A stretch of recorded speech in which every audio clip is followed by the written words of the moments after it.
So we'll go with James, then we'll go with Scott, then we'll go with Stefan. And if any of you have got any other questions beyond that, please use the chat facility as usual, if that's okay. So James, we're all rolling at this end. So feel free to go when you're ready. Thank you. Hi, Jason. Hello, mate. Hi. The series is nicely poised at 1-1, but I just wonder how much wind has been taken out of your sails by the manner of that defeat last night, and are you confident you can bounce back? Yeah, I'm very confident we can bounce back, mate. Obviously, easier said than done. They're a class team, but the way we started the series in that first game was a bit more comprehensive than what they gave to us last night. So I think going into the second game, we're still full of confidence. We found it difficult. Our last 8 overs, I would say, of our batting innings, we found it a bit difficult, but I think the boys have bounced back. We're a fast learning side, so no, I don't think there's been a huge amount of wind out of ourselves, to be honest. You've batted well in both games. What did you learn, particularly yesterday, about batting in these conditions when the pitch starts to slow down? What can you take from it?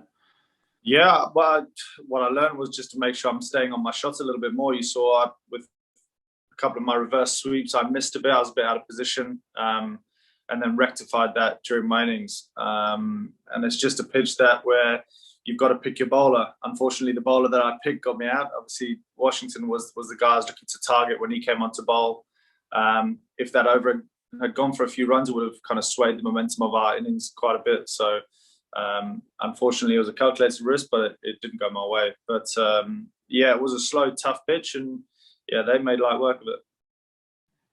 Owen Morgan has suggested it could be a big turner, the pitch tomorrow. Have you seen it? What could you expect? No idea. I don't know. We'll turn up and have a look at the pitch and see what it looks like, and then adapt.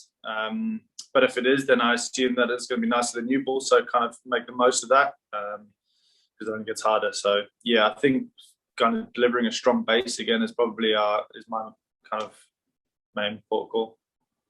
And finally, from me, the World Cup will obviously be played in these conditions later in the year. Yeah. How tough is it as an English batsman facing this spin on these turning pitches, and how useful can this series be to learn to adapt and improve in that area? Yeah, I think the whole squad's played a huge amount in the subcontinent. I think that's a huge benefit for us. Obviously, playing this 5-match series plus the 3 one-day is going to hold us in good stead as well. But we've almost learned enough already that we should be kind of capitalising on what we've learned in this series. But just last night, we made a few mistakes. So,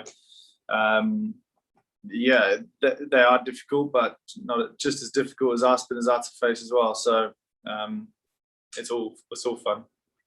Thank you. Scott Taylor, please. Hey, Jason, I just want to know how impressed you've been with your own form recently. It didn't go quite to plan in South Africa, but it looks like you're responding well here in India. Yeah, it hasn't gone quite to plan for last year. So it's been nice to get a few runs, hit a few out of the middle. But yeah, still looking for that big score because, as everyone knows, those 40s are great and they look great on the scoreboard. But I mean, to get the 180s, 190s, and very competitive totals in T20, you need someone to be going on and getting big scores. So as happy as I am with it, there's still a lot to improve on. And I was reading you've passed 40 in 5 of your last 9 innings in T20 cricket now. So ahead of this T20 World Cup, do you feel like you're reaching your peak in T20 cricket? Yeah, well, I just think the last year has been a huge learning curve. I think dealing with emotions off the field, with everything that's going on, with COVID around, with the bubble life, with all this kind of stuff that can really cloud your judgment and really make you overthink a few things. It's been a huge learning curve. So I feel, to me, that's behind me, and now I'm kind of looking forward to the next innings. Try not to look too far ahead of the World Cup, just on this series and the next game, to be honest, mate. And there's been a lot of talk of Alex Hales ahead of this series. I was just wondering how difficult it is, especially when you're in a bubble and you haven't got a lot to do, to not read into those not read the media and not think about those potential recalls for Alex and pressure on your place, that sort of stuff, really. Yeah.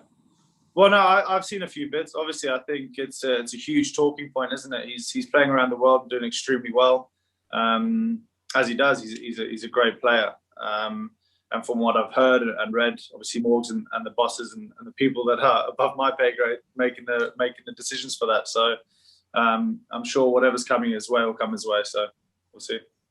Perfect. Cheers, Jace. Stefan Schemmel, please. Hi, Jason. Before this T20 series, there was obviously a lot of debate around players being rested for test matches and then coming back in for the T20s. And a lot of people were saying England should have been prioritising that test series over the T20s. You've played test cricket, but you're predominantly in the white ball squad at the moment. When you hear people saying the test team should be prioritised, how does that make you feel? Because you must be thinking, hang on, why can't the T20 side be put as number one? I get your point. I get where you're coming from, and it's quite an easy stance to take from outside of these bubbles. I think the rest side of things is more coming to the mental side of things, the mental well-being of players. This environment, we're only here for 3 weeks. The test team were away in Sri Lanka and here for 3 months or so, I think it was, or just under, wasn't it? So that is mentally extremely taxing on you, on your family, on your friends, everyone back home. So from my point of view, from what I see, is that they're just taking a mental rest. It's not physical, it's not anything, because you see players can play and play and play, but this environment, this kind of bubble life is pretty demanding on yourself. Before the series, Owen was actually pointing out that the white ball teams don't actually get together as full strength all that often. Last summer, it was often the white ball team that took a bit of a backseat when there was 2 squads running simultaneously. How nice is it for you all to be together as a full strength squad looking towards that World Cup in 7 months' time? Yeah, and I think that was due to the Test Championship, wasn't it? And I think now, with them kind of just narrowly missing out on that, I think now we're able to get our full strength side together. And you've seen when we have got our full strength side together, the players on our bench are incredibly talented. So leading into a World Cup with players like that on our bench is hugely important. Now, you saw in the 50-over World Cup, it's important to have people on the sideline. So it's nice to have all the boys around. But three more big games here, and we should hopefully prove a point. When you hear those sort of debates, just almost simply putting it test versus white ball, the fact remains England are a very successful white ball team, 50-over champions, world ranked number 1 in both white ball formats. You see 60,000 in Ahmedabad for the T20 games when there was only a fraction of that for the test matches. Is there sometimes a bit of a sniffiness around white ball cricket in the English game that needs to be shaken off? I don't know, not that I'm aware of, to be honest. We just go about our business, mate. We turn up when we're told to and go and slog a few around the ground and throw a few balls around. We keep it pretty simple, and to be honest, from my point of view, I just stay out of all that stuff. So I got not much to say about that. And just lastly, how's Mark Wood doing? Do you expect him to be able to go tomorrow? I haven't seen him today. You barely see anyone kind of on the off days. Everyone's just kind of secluded in their rooms and stuff. But I think he's doing everything he can do to get himself fit. I'm sure he's a huge asset to us. And as you saw in the first game, bowling absolute rockets. So let's hope to wait and see. Thanks, Jason. Thank you. Thanks, mate. Rory Dollard, please. Hello, Jason. Just looking at the stats, you're just 15 runs away from 1,000 runs in T20 cricket for England. Of the guys who were above you, Peterson, Butler, Alex, and Owen, you've actually got the highest strike rate. So nobody scored more runs for England than you at a better rate. I just wonder if you can give us a bit of an insight into your mindset. You seem to be the one amongst quite a decent field of hitters. You're the one who most consistently feels emboldened to go big every time almost with your shots and always attack. I just wonder if you can share a bit of insight on that for us. Yeah, well, I kind of realise it's kind of my job, I think, as an opener in the first 6 in the power play. Start off by saying really it's been a bit of a stop-start kind of T20 kind of international career, really. Haven't quite got going properly. Those big scores, no hundreds. So I think that's my target. I think my mindset is to go out there and get the best possible start for the team. Put aside what I might be feeling. My job is to not mess about, really.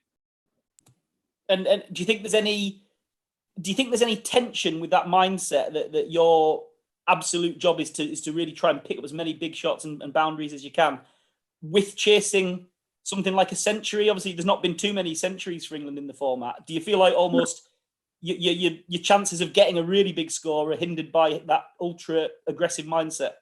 Yeah, because that yes and no. I think to score 100 in T20 format, you have to be ultra aggressive. You're looking at facing maximum 60 balls really, and score 100, you have to be pretty aggressive. But more often than not, you got to go up the gears. You got to start in sixth gear up to the sixth over, and then you got to go down the gears, and then you got to go up the gears. So it's a mixture of aggression and pretty calculated stuff, really, if you want to kind of get those big scores. Like I touched on the other night, I was feeling brilliant. Started off really well, went down the gears well, and then Washington came on, and I tried to capitalise on him because it's a good matchup for me, and I got out.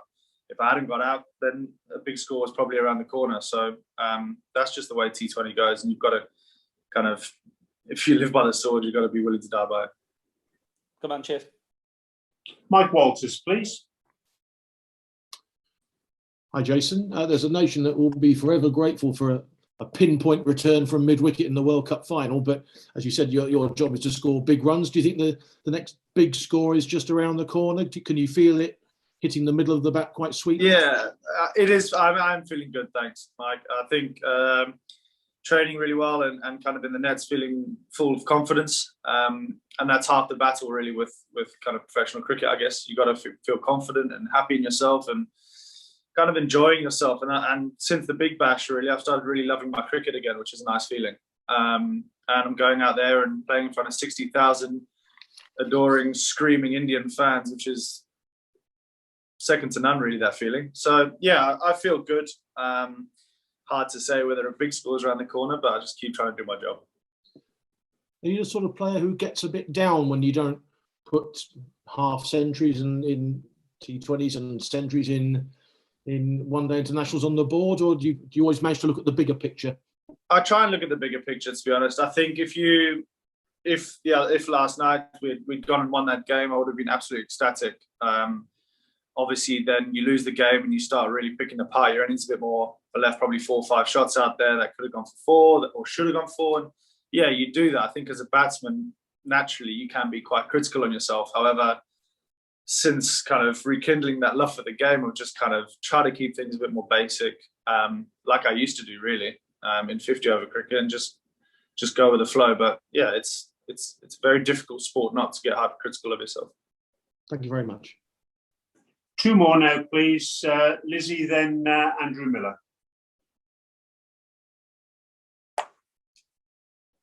Oh, you're on mute, I think, Liz. Oh, sorry, that was me. No, you're right. Just quickly on the difference between the 2 pitches in the first 2 matches, that they obviously played quite differently. How do you, as an opener, how quickly do you assess what the conditions are like, and how do you adapt? You obviously don't have much time to do that in a T20. No, and I think you're right. But I think learning from what they batted in the first innings of the first game, you saw that there was a bit more hold in the wicket. I don't think the dew was as much of a factor. So later on in our innings, the ball stuck in the wicket a lot more than it did previously. But yeah, as an opener, you got to sometimes understand that with the older ball, it's going to be harder. So try and capitalise with a new ball. More often than not, most pitches with the new ball are pretty nice to bat on. So you've just got to make sure you get the boys off to a solid start, not lose too many wickets. I think that's the main thing. I think if you're 40 for 2, 40 for 1, you're still happy. But on that sort of wicket, you just don't want to lose too many wickets, I think. And I know you said you weren't looking too far ahead, but obviously at the end of this tour, you've got a bit of time before you will play any white ball cricket again. What are your plans? Plans to go back, have a little rest, kind of not a rehab kind of period, but kind of just get the body kind of sorted again. I've been away for it'll be 4 months this winter, and I got a young family, so it'll be nice to spend a couple of weeks with them, and then I'll get straight on the phone to Alex Stewart and see if he can give me a game in some red ball cricket and see how we get along with that. See if I crack the nod. Thanks, Jason. And just finally now, Andrew Miller, please. Hi, Jason. Just a quick one on Ishan Kishan. Obviously, made a very good impression for India, but it's interesting what Virat Kohli was saying before the series about how India were going to try and be more dynamic and really go hard from the top after being a bit more cautious. I mean, to all intents and purposes, it's pretty much the tactics you guys have taken so successfully over the years. I just wondered, was there anything in what Ishan did yesterday that was particularly different to how you guys have gone about it, or was it just a matter of execution on the night, do you think? Yeah, it was just execution on the night. I think a couple of times we might have got things a little bit wrong with the ball, and he capitalized by hitting him for 6. Whereas, say, when I was opening, I probably missed, like I said previously, missed out on 4 balls that should have gone for boundaries. So I think it's just a case of just making sure you kind of execute your skills extremely well. And yeah, he's obviously a star player. He's done that for Mumbai numerous amounts of times. So I wasn't surprised when I saw him kind of teeing off a bit, because everyone knows he's a star player. So yeah, good on him.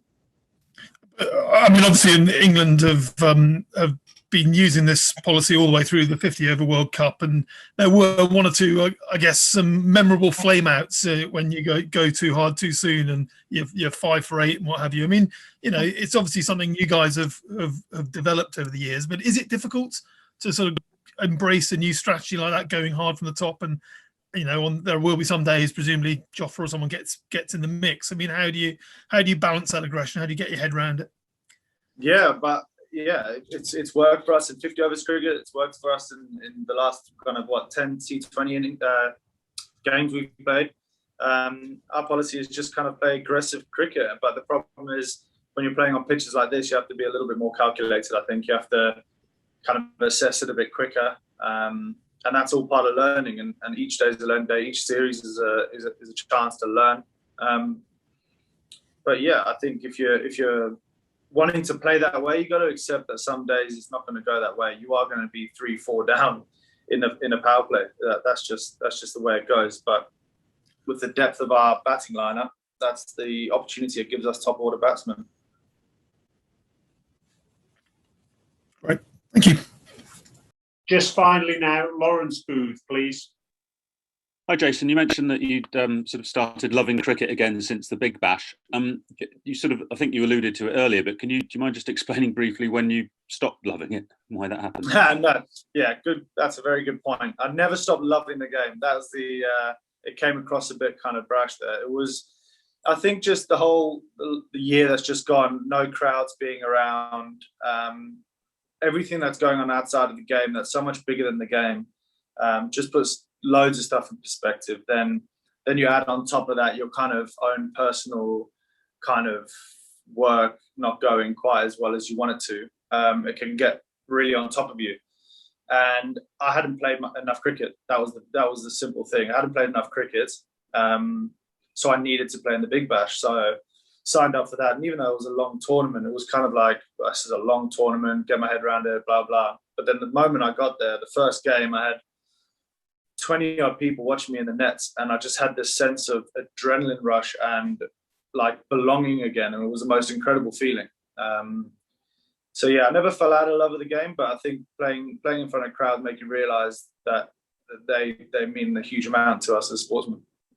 Right, thank you. Thank you very much, everyone. Take care and look forward to seeing you tomorrow. Thank you. Thank you. Cheers, Jason. Bye. Thank you. Cheers, Jason. Bye.